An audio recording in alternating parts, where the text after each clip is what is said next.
The first thing people noticed was not the uniforms or the radios. It was the pause. In the middle of a busy airport corridor, just steps from the boarding gate, everything slowed for a second. Rolling bags kept moving. A child laughed somewhere behind. But one man stopped walking, and 2 security officers stopped with him. That frozen moment was enough. Enough for heads to turn. Enough for phones to lower. Enough for a question to form before anyone understood what was happening. He was dressed like someone who knew where he was going. Clean jacket, buttoned shirt, a small carry-on in his right hand. Nothing rushed about him. Nothing loud. He had already passed the last sign that said final boarding call in yellow letters. His flight number glowed above the gate ahead. Then a hand touched his arm. Not rough, not gentle, just firm enough to stop forward motion. "Sir," one of the officers said, low and controlled. The man stopped.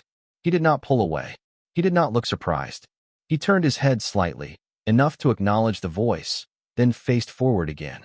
His face stayed calm, almost unreadable. The second officer moved closer, positioning himself half a step behind. It was a practiced motion, learned from repetition. The space around the man narrowed without anyone raising their voice. Passengers slowed as they passed. Some pretended not to stare. Some didn't bother pretending.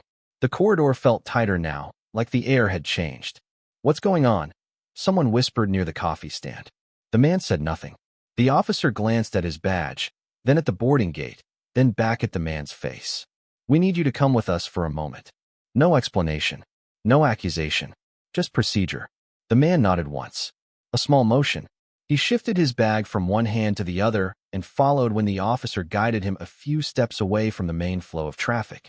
That was when the imbalance became clear. 2 uniformed officers. Radios clipped to their shoulders. Authority visible before they spoke. And one quiet black traveler, pulled gently but publicly aside, while the airport kept breathing around them. People noticed because it felt familiar. The officers led him to a narrow area beside a glass wall. From there, the gate screen was still visible. The countdown clock glowed in red now. Minutes mattered. One officer spoke into his radio, his voice calm, almost bored. The words were soft, but the tone carried weight. A request. A check. A wait. The man stood still. His eyes rested on the floor for a moment, then lifted toward the gate. Not pleading. Not angry. Just aware. Another officer joined them. This one in a different uniform, airline staff by the look of her badge. She carried a tablet and a tight expression. She glanced at the man, then quickly away, then at the officers. "Is this about the manifest?" she asked. "Just confirming something," the first officer replied. The man remained silent. A few steps away, a couple whispered to each other. A businessman slowed down, pretending to check his phone while watching from the corner of his eye. A mother pulled her child closer without realizing why. The airport had seen moments like this before. Most ended quickly. A document shown. A mistake corrected. Or sometimes, a person walked away through a side door, and the crowd never found out why. This time felt different, though no one could say exactly why. The officer asked for identification. The man handed it over without hesitation. The officer studied it longer than necessary. Checked the name. Checked the photo. Looked up at the man's face, then back down again. He tapped his radio once more. "Stand by," he said. The countdown clock changed again. Final call. The boarding door was still open, but barely. The man's flight mattered. You could see it in the way he watched the gate, not with panic, but with calculation. He knew the rules. He knew how little time there was. Still, he did not interrupt. Did not explain. Did not rush them. Silence can look like weakness to people who don't understand it. To the watching crowd, it was easy to fill the gap with assumptions. Something must be wrong. Something must have happened. Why else would security stop him like this, so close to boarding? The airline staff member tapped her tablet, frowning. "We're holding the door for now," she said. "But we can't wait long." The officer nodded, eyes still on his radio. Behind the glass wall, planes moved slowly, like pieces on a board. Engines hummed. Somewhere, another flight was already pushing back. The man shifted his weight slightly. That was all. A new voice crackled through the radio. The officer listened, his expression changing just enough to notice if you were looking closely. He glanced at his partner, then at the man again. "Sir," he said, "we're just verifying a detail. It won't take long." The man nodded once more. Minutes passed. The kind of minutes that stretch when everyone is aware of them. The red numbers above the gate dropped lower. The airline staff member looked back and forth between her screen and the officers, tension tightening her shoulders. A supervisor approached. Different badge, different posture. He did not look at the man at first. He spoke to the officers quietly, leaning in. More radio traffic. More waiting. Around them, the airport adjusted. People stepped wider around the small group. Conversations lowered. The pause had turned into a bubble of attention. Still, the man did not speak. His silence was not empty. It was deliberate. It held something back. The supervisor finally looked at him. Really looked. Not at his clothes or his bag, but at his face. Their eyes met for a brief moment. Something unreadable passed between them. The supervisor asked for the ID again, compared it with something on his phone. Then he stepped aside and made a call. The airline staff member swallowed. "We're at 2 minutes," she said softly. The officer nodded again, slower this time. The man exhaled, barely noticeable. He glanced once more at the gate. If he missed this flight, the connection would be gone. That was clear. What happened next would not be loud or dramatic. It would be decided quietly, by people checking systems and following rules. That was the real power in the room. Not raised voices. Not force. But delay. Passengers nearby felt it. The strange pull of watching something unfold that they could not control, yet could not ignore. A few wondered what they would do if they were in his place. Some thought they knew the answer. Most were not sure. The supervisor ended his call. He looked at the officers, then at the airline staff member, then back at the man. "Hold him here," he said. "Don't let the door close yet." The words landed heavier than they sounded. The countdown clock blinked. The man stood quietly, still under escort, still separated from his flight, while the airport waited with him, whether it realized it or not. And somewhere inside the system, something had begun to shift. The walk away from the gate was not long, but it felt longer than it should have. They did not take him far, just down a side corridor that curved slightly out of view from the main flow of passengers. The glass walls still showed movement, but the sound dropped. Wheels rolling on tile faded. Announcements became softer, less urgent, like they belonged to another place. The officers did not hurry him. That would have drawn attention. Instead, they matched his pace, guiding without pulling, escorting without force. Anyone watching closely would see that he was cooperating. Anyone watching quickly would see only the uniforms and assume the rest. The man's bag rolled quietly beside him. The handle was worn, not new. A bag that had been used many times before. They stopped near a small standing desk by an emergency exit sign. No chairs. No privacy screen. Just enough space to wait without blocking traffic. One officer stepped slightly aside and spoke into his radio again. The other remained close, not touching now, but positioned in a way that made movement a decision, not an option. The man stood straight. His shoulders stayed relaxed. His face stayed neutral. "Connection details?" the officer asked, more to the radio than to the man. The response came back unclear, broken by static. The officer frowned and asked again, slower this time. The airline staff member caught up, breath a little shallow. "Gate is still open," she said. "But they're asking." No one asked who. Everyone knew. The man glanced at her, then back to the floor. His silence continued to confuse the situation. Silence often does. It leaves room for others to project meaning where none has been given. Another staff member arrived, this one from airport operations. He carried a clipboard and a look that suggested he had already decided this would be inconvenient. He checked the ID again, comparing it to a printed list. "System flagged it," he said quietly. "Could be nothing. Could be timing." Timing was everything now. The red numbers on the gate clock had disappeared from view, but everyone knew they were close to zero. The airline staff member shifted her weight from one foot to the other. She was caught between rules and consequences. If she closed the door too soon, she would answer for it. If she kept it open too long, she would answer for that too. The officer asked the man a question at last. Simple, neutral, confirming something already written down. The man answered with one word. It was the first sound he had made since being stopped. The word was calm, clear, accurate. The officer nodded and went back to his radio. A small group of passengers had slowed nearby, pretending to look at a departure screen that wasn't there. Curiosity hovered, careful not to become involvement.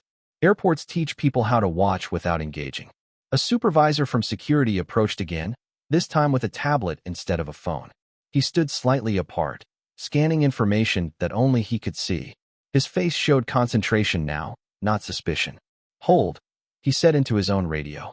The word carried authority. The airline staff member looked relieved, but only slightly. Holding meant waiting. Waiting meant risk. The man adjusted his grip on the bag handle. His knuckles flexed once, then relaxed. What no one else knew yet was that his silence was not uncertainty. It was restraint. He understood the system well enough to know when words helped and when they only complicated things. He had learned, over time, that the fastest way through moments like this was often the quietest. The supervisor asked a question, not to the man, but to the operations staff. They spoke in low voices, technical words passing between them. Codes, cross-checks, verifications. The system was moving now, slowly waking up. Another radio call came through.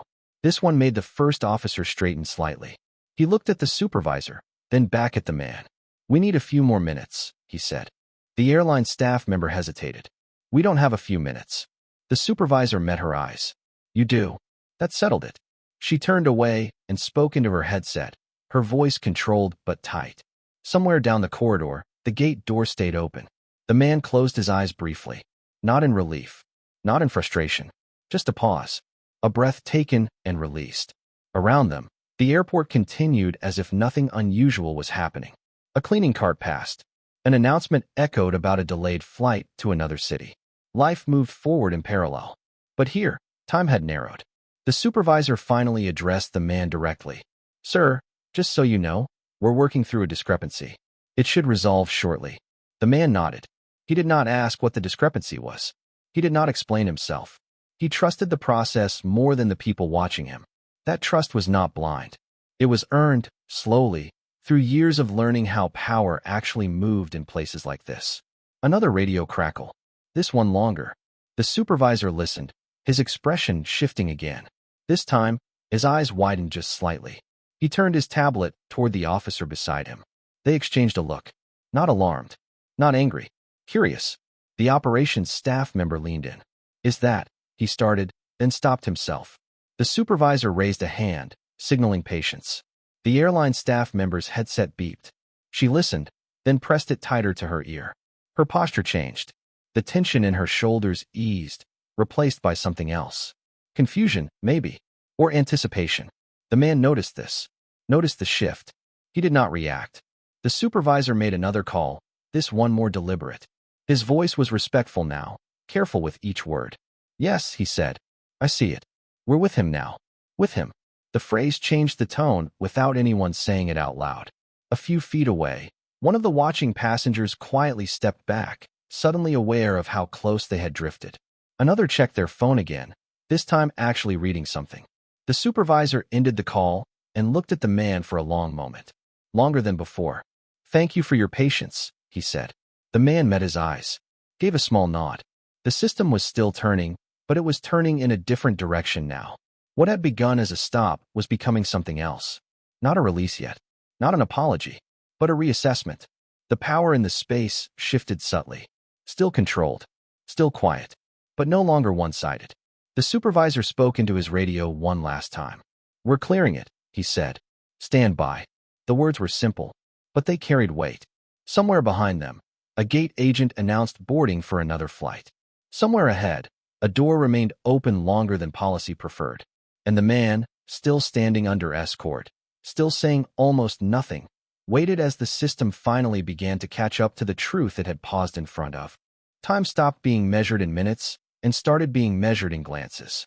The supervisor remained where he was, tablet held against his chest now, as if shielding it. The officers stayed close, but their posture had softened. Not relaxed, just less rigid. The kind of change that only happens when certainty begins to dissolve. The airline staff member returned again, this time slower. She did not speak right away. She watched the supervisor's face first, waiting for a signal before asking a question she already knew the answer to. "We're past the window," she said quietly. "The gate needs a decision." The supervisor nodded. "They'll wait." That was not normal. Everyone in the space knew it. Gates did not wait unless something higher up told them to. Something formal. Something documented. The man noticed the shift without reacting to it.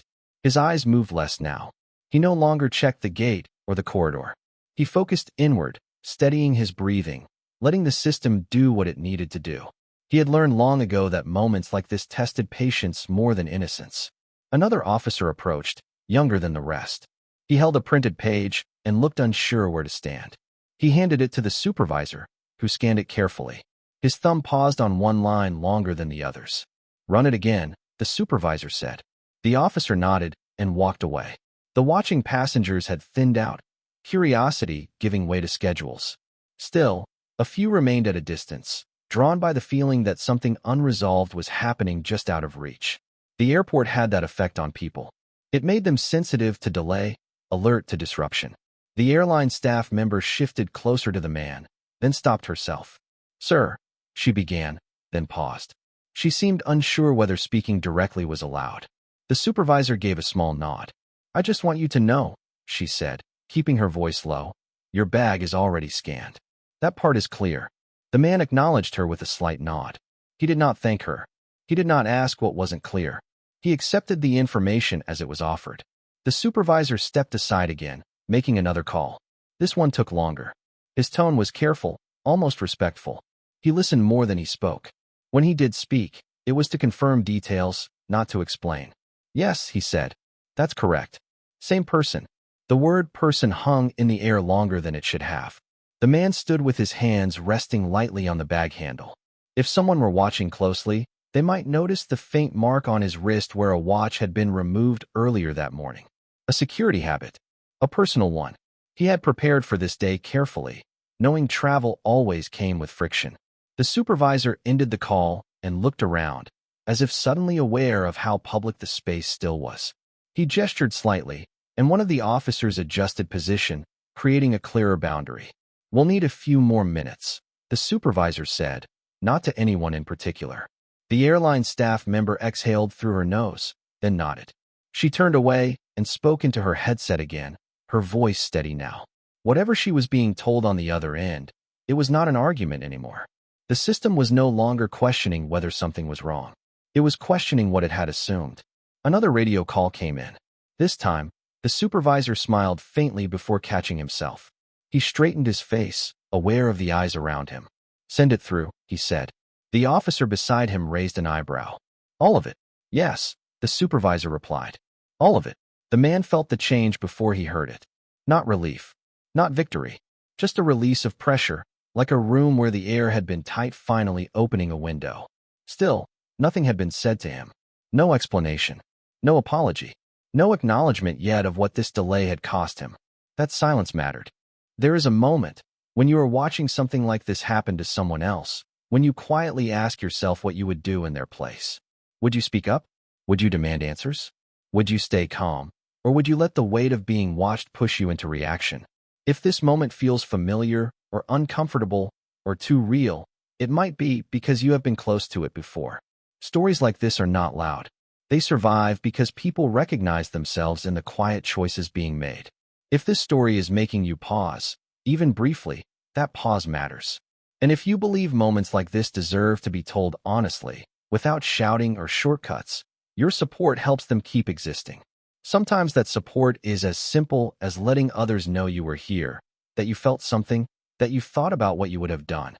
The supervisor stepped closer to the man now, not into his space, just close enough to speak without raising his voice. "Sir," he said, "we're confirming a record. It's taking longer than usual." The man looked at him, met his eyes fully this time. "I understand," he said. 2 words. "Calm. Even." The supervisor nodded, a little stiffly. He turned back to the tablet as another update came through. His finger scrolled. Stopped. Scrolled again. "That explains it," he murmured, more to himself than anyone else. The airline staff member looked up sharply. "Explains what?" The supervisor hesitated. Then, the overlap. The word meant nothing to the people watching. It meant everything to the system. Another officer returned with the printed page from earlier, now marked with a pen. He handed it over. The supervisor compared it to the tablet, then to the man's ID again. This time, he did not linger on the photo. He made one last call. Short. Direct. "Yes," he said. "He's here." A pause. "No, he hasn't boarded." Another pause. "Understood." He ended the call and stood still for a moment. as if aligning his thoughts with the outcome that had just been confirmed. The airline staff member's headset beeped again. She listened, nodded once, and removed it. "The gate is holding," she said. "They've been instructed to wait." Instructed, not requested. The supervisor finally allowed himself to look directly at the man without suspicion clouding his expression. There was something else there now. Recognition, maybe, or realization. "Thank you for your patience," he said again, this time with more weight behind the words. The man inclined his head slightly. He did not smile. He did not relax. He understood that systems did not turn instantly, even after the truth reached them. The officers remained in place, but their radios were quiet now. No more calls coming in. No more instructions pending. The airport around them resumed its normal rhythm. Announcements played. Footsteps echoed. Somewhere, a plane finished boarding. Here, the pause was almost over. The supervisor glanced once more at his tablet, then slipped it under his arm. He straightened his jacket and took a small step back, creating space where there had been none before. "Let's move," he said. "Not away. Forward." And as the group began to shift direction, not toward a side corridor, but back toward the gate, the meaning of the delay finally became clear. The system had not just checked the man. It had checked itself, and what it found could no longer be ignored. The walk back toward the gate drew more attention than the stop ever had. Not because anyone announced it, but because movement itself felt unexpected. People had already decided how the moment would end. When the small group turned in the opposite direction, back toward the light and noise, a few heads lifted again. A few steps slowed. The officers no longer flanked the man as tightly. They walked beside him now, not ahead or behind. The difference was slight, but visible to anyone who understood posture. The supervisor led, setting the pace. He did not rush. Rushing would have suggested correction. This was something else. This was alignment. The airline staff member walked a half step behind, speaking quietly into her headset. Her voice carried a different tone now. Less strain. More certainty. "Yes," she said. "We're bringing him now." The word "him" was not emphasized, but it didn't need to be. It landed. As they re-entered the main corridor, the noise returned all at once. Announcements overlapped. Wheels clicked against tile. Voices rose and fell. The airport reclaimed them. The gate came back into view. The screen above it had changed. No longer flashing warnings. No final call. Just a held state, frozen in place longer than policy liked. A gate agent stood at the counter, hands resting on the edge, waiting. Her eyes moved from the supervisor to the officers to the man. She had questions, but she didn't ask them. Not yet. The man's expression did not change. If anything, he seemed more distant now, as if stepping back into himself while the world adjusted around him. They stopped a few feet from the counter. The supervisor spoke first. "We're clear." The gate agent blinked. "Clear," she repeated softly. "Yes," he said. "Proceed." She glanced at her screen, then back at him. "I'll need confirmation." "You have it," he replied, tapping the tablet lightly. She hesitated only a second longer, then nodded and turned to her keyboard. Her fingers moved quickly, practiced. The system accepted what had been waiting to be accepted all along. A soft tone sounded from the computer. Not loud, not dramatic, but final. The boarding door remained open. A few nearby passengers noticed the shift. One man raised his eyebrows. A woman lowered her phone. No one clapped. No one spoke. The moment did not invite reaction. It demanded understanding, and most people did not have enough information for that. The supervisor turned to the man. "You may board now." The sentence was simple, almost casual, but it carried the weight of everything that had come before it. The man nodded. "Thank you," he said. 2 words again. Calm. Even. He rolled his bag forward and stepped toward the door. The officers did not follow. They stayed where they were, watching him pass not with suspicion, but with something closer to acknowledgement. As he handed his boarding pass to the gate agent, she looked up at him more carefully than before. Her expression softened, not into apology, but into recognition. "Safe travels," she said. He inclined his head slightly and stepped through the doorway. The corridor beyond the gate was quieter. The hum of the plane waited ahead. As he walked, he felt the release fully for the first time. Not relief exactly. Resolution. Behind him, the supervisor remained at the gate, speaking quietly with the airline staff. Their conversation was procedural now, already turning into paperwork and reports. What had happened would be documented, reviewed, adjusted. Systems preferred records to reflection. One of the officers watched the man disappear down the jet bridge.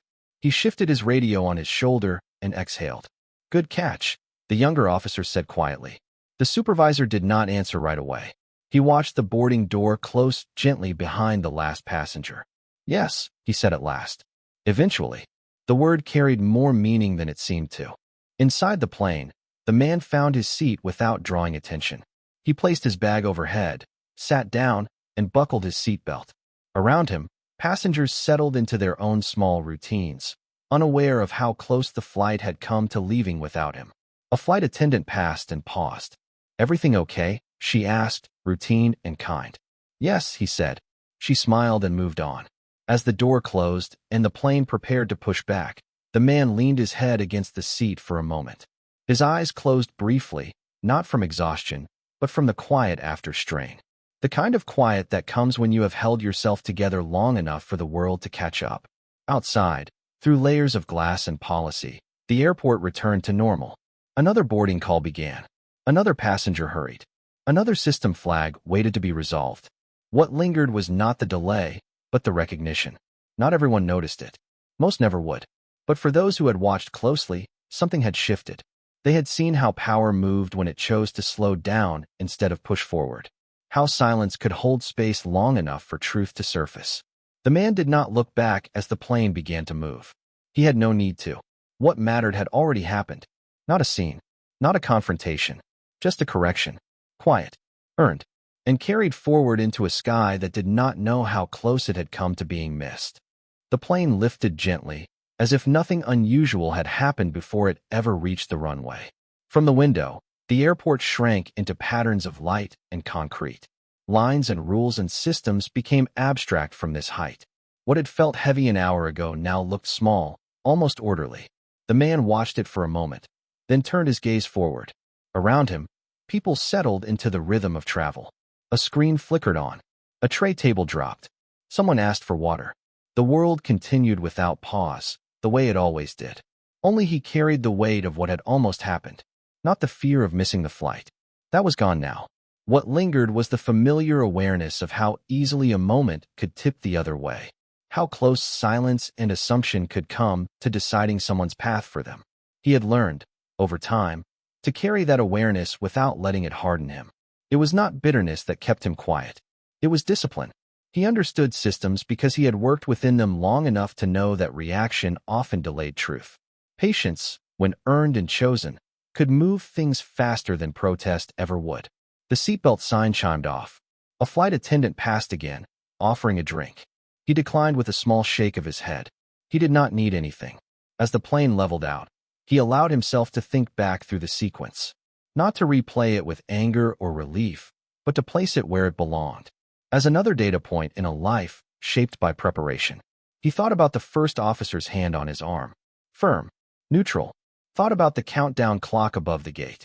Thought about the waiting, the radios, the pauses. How power had spoken without raising its voice.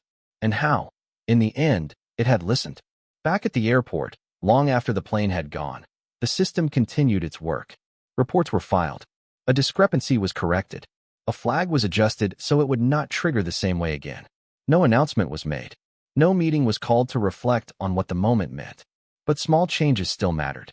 The supervisor returned to his office with a tighter understanding of what assumption looked like in practice. The airline staff member closed another gate, then another, carrying the quiet memory of the one she had been told to hold. The officers moved on to their next assignment, radios ready, posture steady. None of them would tell the story later as something dramatic. It wasn't. It was procedural. That was the point. For the passengers who had watched from a distance, the moment faded quickly. By the time they reached their seats or their exits, it had already blurred into the background of travel inconveniences and half-formed thoughts. Still, one or two of them would remember it later. Maybe when they stood in a line that felt longer than necessary. Maybe when they watched someone else being questioned without explanation. Maybe when they faced a choice between reacting quickly or holding steady. Those moments lingered quietly, waiting to be recognized. On the plane, the man opened his eyes again as the cabin lights dimmed slightly. He rested his hands on his lap and breathed evenly. There was no satisfaction in being right. Only relief that the truth had arrived in time. He did not feel victorious. He felt aligned. The connection he had worried about earlier would be tight, but manageable. Another system, another set of rules. He would move through it the same way he always did. Prepared, calm, observant. He knew that many people believed power announced itself loudly, that it arrived with force, with words, with spectacle. But he had learned something different. Real power moved through delay, through verification, through the willingness to stop long enough to check again. That kind of power rarely asked to be noticed. It only asked for patience. As the plane continued forward, he closed his eyes once more. Not to escape the moment, but to store it. Not as a grievance, but as a reminder of who he chose to be when tested. Quiet, measured, unmoved by assumption. Outside the window, clouds passed slowly, indifferent to what had nearly happened below. The sky did not reward restraint. It did not punish error. It simply held everything the same way, without judgment. The man smiled faintly just once. Not because he had been proven right, but because he had remained himself. Stories like this rarely make headlines. They do not trend. They do not demand attention. They exist in the margins, carried by people who recognize them when they see them.